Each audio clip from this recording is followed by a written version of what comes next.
So a few years ago, I was at JFK Airport, about to get on a flight, when I was approached by two women who I do not think would be insulted to hear themselves described as tiny, old, tough-talking Italian-American broads.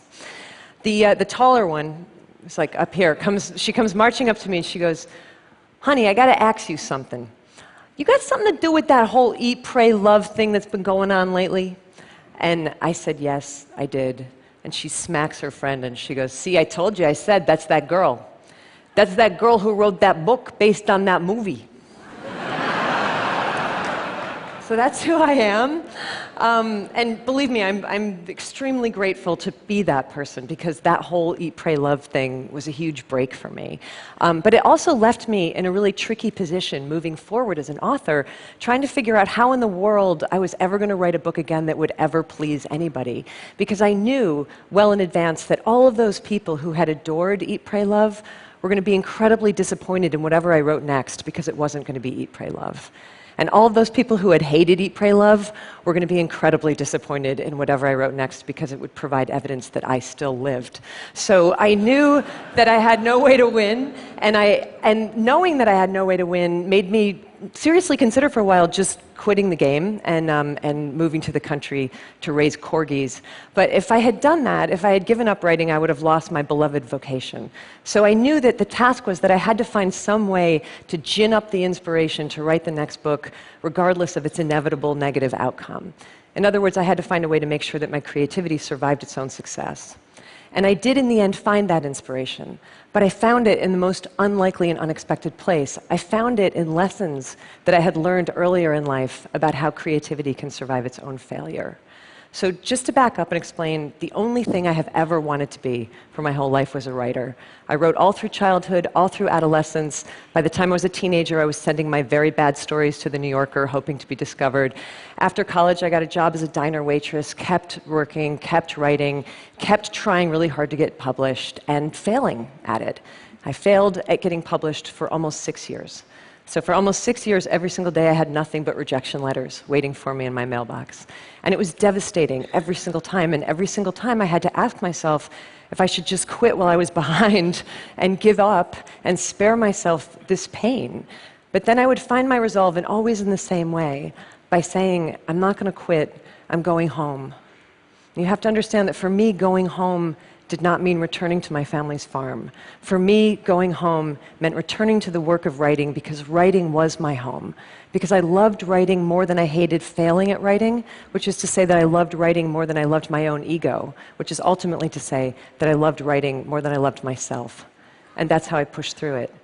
But the weird thing is that 20 years later, during the crazy ride of Eat, Pray, Love, I found myself identifying all over again with that unpublished young diner waitress who I used to be, thinking about her constantly and feeling like I was her again, which made no rational sense whatsoever, because our lives could not have been more different. She had failed constantly. I had succeeded beyond my wildest expectation. We had nothing in common. Why did I suddenly feel like I was her all over again? And it was only when I was trying to unthread that I finally began to comprehend the strange and unlikely psychological connection in our lives between the way we experience great failure and the way we experience great success. So think of it like this. For most of your life, you live out your existence here in the middle of the chain of human experience, where everything is normal and reassuring and regular. But failure catapults you abruptly way out over here into the blinding darkness of disappointment.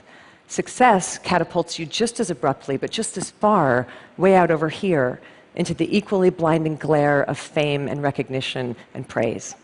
And one of these fates is objectively seen by the world as bad, and the other one is objectively seen by the world as good. But your subconscious is completely incapable of discerning the difference between bad and good. The only thing that it is capable of feeling is the absolute value of this emotional equation, the exact distance that you have been flung from yourself. And there's a real equal danger in both cases of getting lost out there in the hinterlands of the psyche. But in both cases, it turns out that there is also the same remedy for self-restoration, and that is that you have got to find your way back home again, as swiftly and smoothly as you can. And if you're wondering what your home is, here's a hint. Your home is whatever in this world you love more than you love yourself. So that might be creativity, it might be family, it might be invention, adventure, faith, service, might be raising corgis. I don't know. Your home is that thing to which you can dedicate your energies with such singular devotion that the ultimate results become inconsequential. For me, that home has always been writing. So after the weird, disorienting success that I went through with Eat, Pray, Love, I realized that all I had to do was exactly the same thing that I used to have to do all the time when I was an equally disoriented failure. I had to get my ass back to work. And that's what I did. And that's how, in 2010, I was able to publish the dreaded follow-up to Eat, Pray, Love. And you know what happened with that book? It bombed. And I was fine. Actually, I kind of felt bulletproof, because I knew that I had broken the spell, and I had found my way back home to writing for the sheer devotion of it. And I stayed in my home of writing after that, and I wrote another book that just came out last year, and that one was really beautifully received, which is very nice, but not my point. My point is that I'm writing another one now, and I'll write another book after that, and another, and another, and another, and many of them will fail, and some of them might succeed, but I will always be safe from the random hurricanes of outcome, as long as I never forget where I rightfully live. Look, I don't know where you rightfully live, but I know that there's something in this world that you love more than you love yourself. Something worthy, by the way. So addiction and infatuation don't count, because we all know that those are not safe places to live, right? The only trick is that you've got to identify the best, worthiest thing that you love most, and then build your house right on top of it, and don't budge from it. And if you should someday, somehow, get vaulted out of your home by either great failure or great success, then your job is to fight your way back to that home the only way that it has ever been done, by putting your head down and performing with diligence and devotion and respect and reverence whatever the task is that love is calling forth from you next.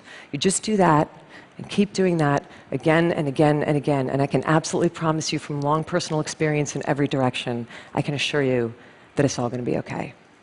Thank you. Thank you.